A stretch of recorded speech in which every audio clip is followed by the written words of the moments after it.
Hello, hello, hello, everyone. Welcome to 28 Days of Self Love.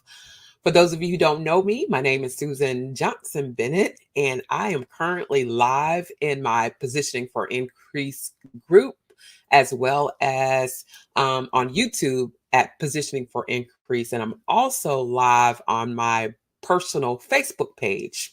Now, I don't normally share on my personal page, but I felt like the topic that we're covering for this month is so important that I was willing to be transparent, if only it helps one person. And guess what? That person might be you.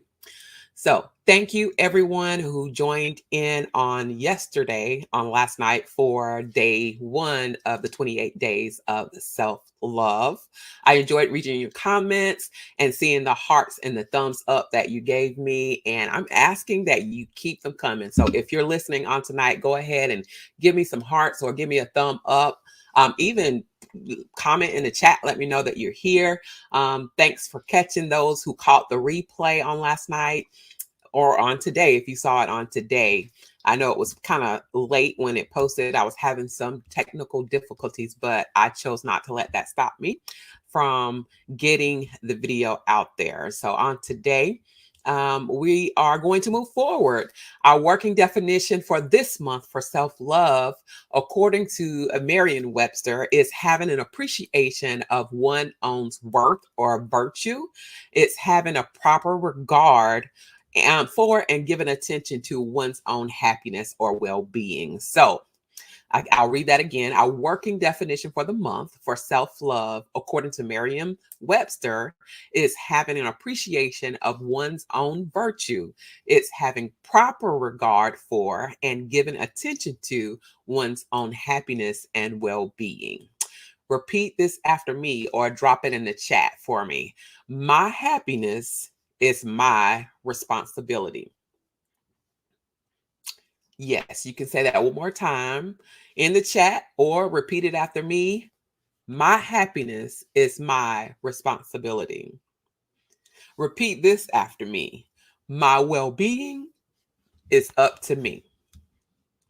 Yes, so our happiness is our responsibility and our well-being is up to us. Yesterday was day one of 28 days of self-love, and we made it clear that we were not talking about being narcissistic, self-centered, or arrogant, but appreciating our own worth while giving attention to our own happiness and well-being. And before we jump into day two, I wanted just to do something that I plan to do every day for the duration of the month of February, and that's to provide the National Suicide Prevention Lifeline number. So if you are in need of help or you want to speak to someone, you want to reach out to someone, you don't feel like you're alone, I wanted to make sure that you had the National Suicide Prevention Lifeline, and that number is 1-800-273 8255. Again, 1-800-273 8255. And that's the National Suicide Prevention Lifeline number. Again, if you need help, reach out to someone. You are not alone. Let's recap day one. Day one, our topic of discussion was stop the comparison. We talked about there being dangers of comparing yourself to others. And that comparison, it leads to low self-worth, low self-esteem, and also depression. So comparing ourselves with others, what what they have going on or what they're doing, it does lead to us having low self-worth, low self-esteem, and depression. We also talked about when we compare ourselves with others, we tend to become ungrateful with what we have or who we are. So we can't appreciate who we are fully if we're always comparing ourselves with someone else. And the act of comparison, it decreases our motivation to act, which affects our success. So we don't accomplish all the things that we want to accomplish because we are always aligning what we're doing with what someone else is doing or what someone else accomplished to what we've accomplished. And so we decided on yesterday that we are going to stop comparing. So my question is, how did you do today? How did you do today? Did you catch yourself every time you thought to compare yourself with someone else. We are unique.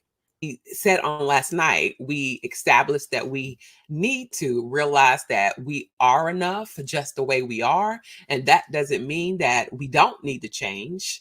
We also talked about us being unique, and we aren't meant to be like everyone else. So I asked you last night, what would you think about a world full of Susans, a person just like me? That would be quite boring.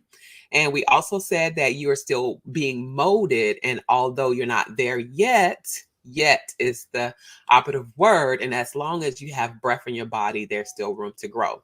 So on tonight, we'll be focusing on our topic for day 2, which is confront your critic. It is February 2nd, 2022. So we have 2. And so on tonight, we're going again to talk about confronting your critic. And let's see, who would you say your critic is? Go ahead and put it in the chat. Drop it in the chat. Who's your critic? Who do you think we're going to talk about on tonight? You're probably thinking that I'm talking about other people that might criticize you, but I'm not. I am talking about, I know somebody will put it in the chat. Yes. Sometimes the enemy is in me. Sometimes the enemy is in you. So we all have that inner critic speaking to us, that's keeping us back from our full potential. And that inner critic might be saying you can't, or you shouldn't, or you're not good enough, or you don't belong here. And guess what? Everything you say or you think about yourself, it isn't true. But over time, it can become the truth. I'm going to say that again.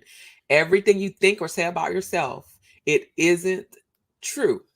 But over time, it becomes the truth if we don't do anything about it, if we don't hush or confront that inner critic. We have to be careful what we say about ourselves, what we think about ourselves. If we say we can't, then guess what? We can't. If we say we shouldn't, then guess what? We won't. If we say we're not good enough, you'll begin to act like it. And if you say you don't belong here, you'll find every reason why you're not. So don't buy the lie. Let's confront the critic on tonight. Repeat after me. Don't buy the lie. Don't buy the lie. Why not? Because if we buy the lie, our choices and our behaviors are influenced by our thoughts. So if we're always thinking negatively about ourselves, if we are listening to that inner critic, and like I said, we all have one. I have one. I'm trying to tell you, it took some challenging myself on my part in order for me to even move forward with this 28 days of loving yourself. And so, of course, in my mind, I'm thinking, okay, well, who are you to be able to talk about this? Or, you're supposed to be focusing on goals and all the other things. I even told myself, hey, somebody else is already doing it. Why do you need to do it? Somebody else has already done it better. All the things that's what we do. We have those thoughts in our head, and we talk ourselves out of doing the very things that we're supposed to do. And so again, using this as an example, I'm showing up just to confront that critic, to let him know, hey, you're not going to stop me from being who I am supposed to be. And by me being who I'm supposed to be, I am, of course, giving somebody else the opportunity to do the same. So again, we all have that inner critic that's in the inside of us, and we must make sure that we confront that critic. And the way that we do that is by asking ourselves in the moment when we know that that inner critic is creeping up and showing his ugly face, ask the inner critic, whenever it's speaking to us, is there truth to what that inner critic is saying? Is there truth to those thoughts? And even if there is some truth, you have to ask yourself, well, is that truth fixed? Is it fixed? Is it final? And then ask yourself, can you change how when we say I can't, can that be changed to I can't yet. And so, yet is that operative word. We have to make sure that we're not limiting ourselves and saying, well, we just can't do something, or we shouldn't do something, or we shouldn't be someplace. All those things, we have to change the I can't to I can't yet. You must be willing to let go of your thoughts and worries and all the things that are holding you back from being your best self. This is a way of showing yourself love, just hushing that inner critic, just letting the inner critic know that, hey, no, you will not win. I will not allow you to paralyze me from moving forward. And we've all heard the saying, as a man thinketh in his heart, so is he. So if you're thinking all of these things, yes, you will eventually be that thing. In order for that to change, we have to have a renewed mind. So a renewed mind is a changed mind. The only way that we can have a changed mind is for us to change our focus. So a lot of time we spend our energy on focusing on those negative things, or that negative voice in our head telling us what we can't do, or what we shouldn't do, or the way we shouldn't be, or where we shouldn't go. All of those things, we have to change our focus. We have to think about the things that are true. So all of those things are not always true. Strangely enough, the goal of the inner critic is to keep us safe. And I know you're probably saying, well, what do you mean by that, Susan? So our inner critic, it keeps us within our comfort zone. So it allows us to be able to stay where we're comfortable. But the negative side of that, of remaining in the comfort zone, is that we become stagnant. We don't move forward because of fear. We don't grow. We don't accomplish the things that we're supposed to accomplish, and we don't succeed. That's when you know that that inner critic is just simply fear. It's the fear of the unknown, fear of being uncomfortable, fear of being stretched, fear of being challenged, fear of not being able to do the things that you think you can or should do the way that you should do it. And so we kind of keep ourselves back from even attempting or even trying. So my question for you on tonight, and the things that I want you to ponder or possibly even write in your journal. So here are my questions.